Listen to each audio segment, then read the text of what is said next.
I never imagined that the happiest day of my life would feel like something I had to hide.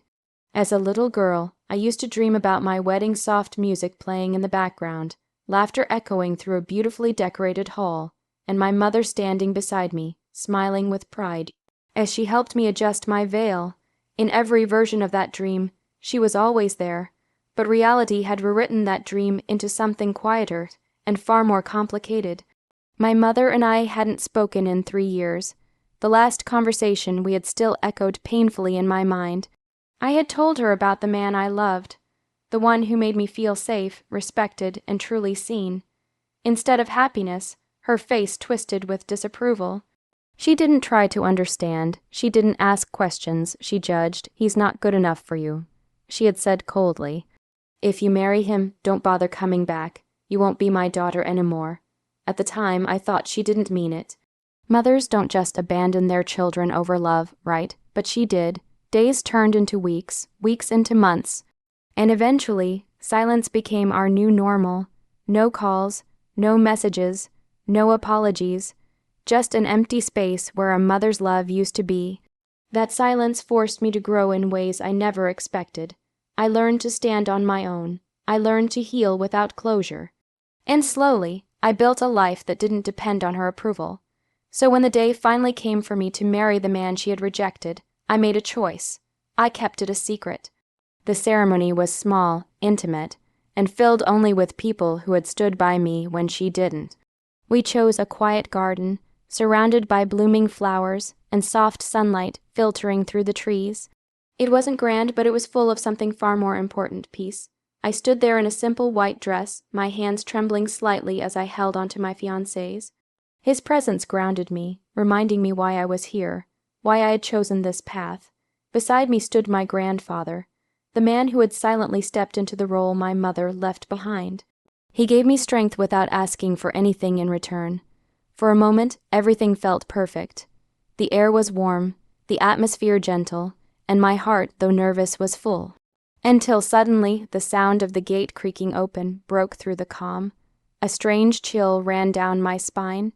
I didn't need to turn around to know who it was, but when I did, my breath caught in my throat. She stood there.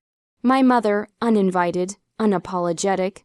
And in that single moment, I realized something terrifying. The past I thought I had escaped had just walked back into my life. The soft, peaceful atmosphere of the garden shattered the moment my mother stepped inside. Every eye turned toward her, but she didn't seem to notice or care. Her gaze was locked on me, sharp and critical, as if she were inspecting a mistake rather than witnessing her daughter's wedding. She walked forward slowly, her heels clicking against the stone path, each step echoing louder than it should have. It felt like the past was marching straight toward me, refusing to stay buried. "You didn't even invite me," she said, her voice cutting through the silence. "Your own mother?" My fingers tightened around my fiancé's hand. I could feel his quiet support, steady and reassuring, but my heart was racing too fast to calm down. "I didn't think you'd want to come," I replied carefully, my voice softer than I intended. Her lips curved into a bitter smile. "Oh, so now you decide what I want." A few guests shifted uncomfortably, sensing the tension building in the air. I swallowed, forcing myself to meet her eyes. "You told me if I married him, I wouldn't be your daughter anymore." The words hung between us, heavy and undeniable. For a brief second, something flickered across her face, regret maybe, but it vanished just as quickly, replaced by the same cold pride I remembered. "I said that because I was trying to protect you," she snapped, "but clearly you didn't listen." Her gaze moved toward my fiancé, scanning him from head to toe with obvious disapproval. "This is what you chose," she continued.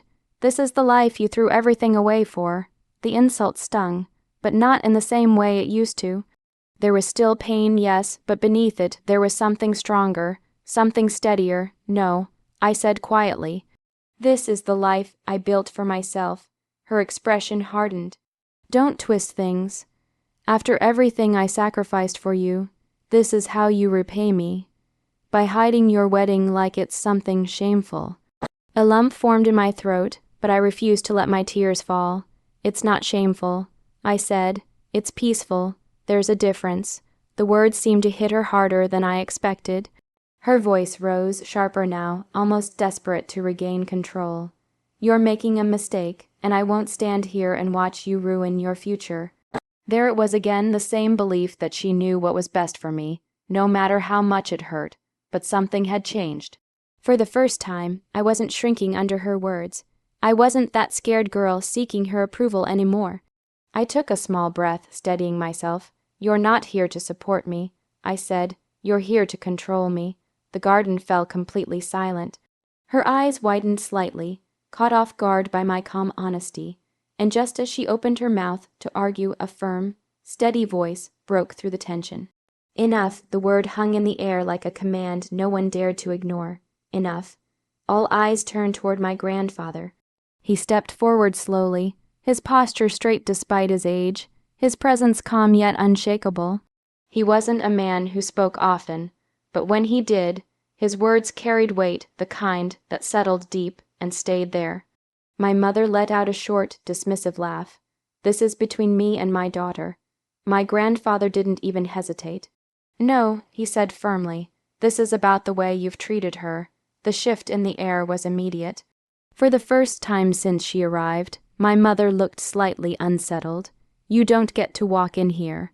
He continued, his voice steady but laced with quiet emotion.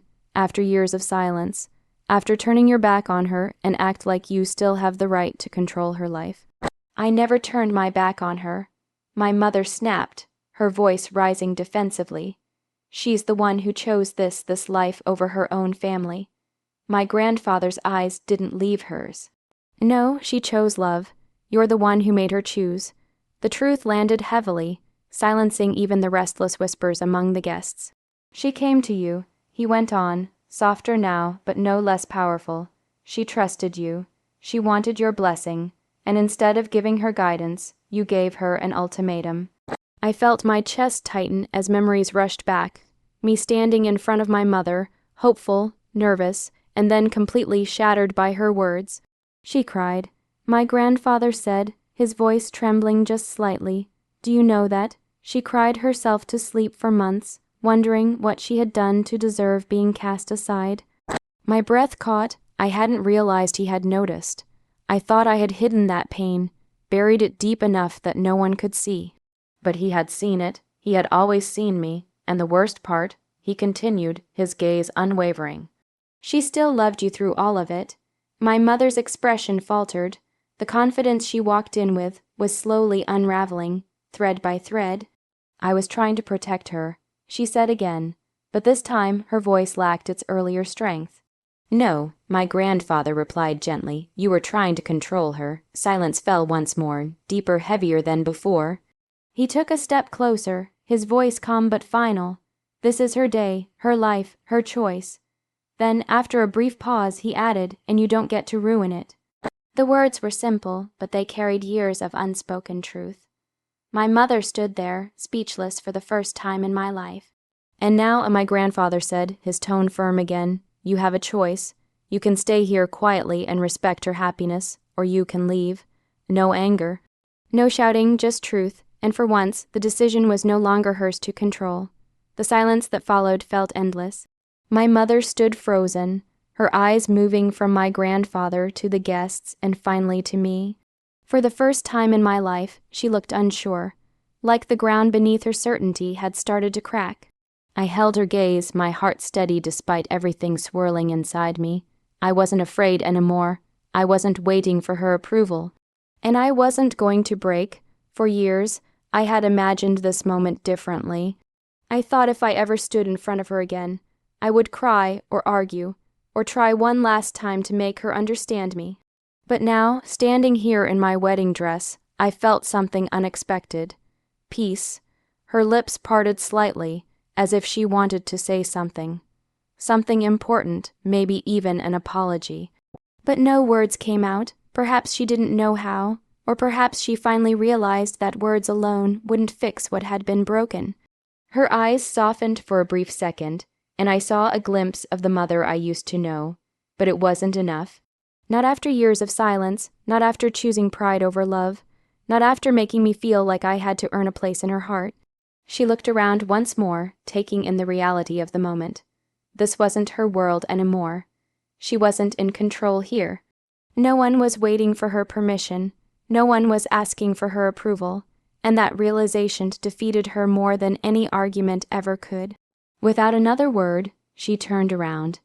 Each step she took toward the gate felt quieter than when she had arrived, as if the weight of her authority had disappeared.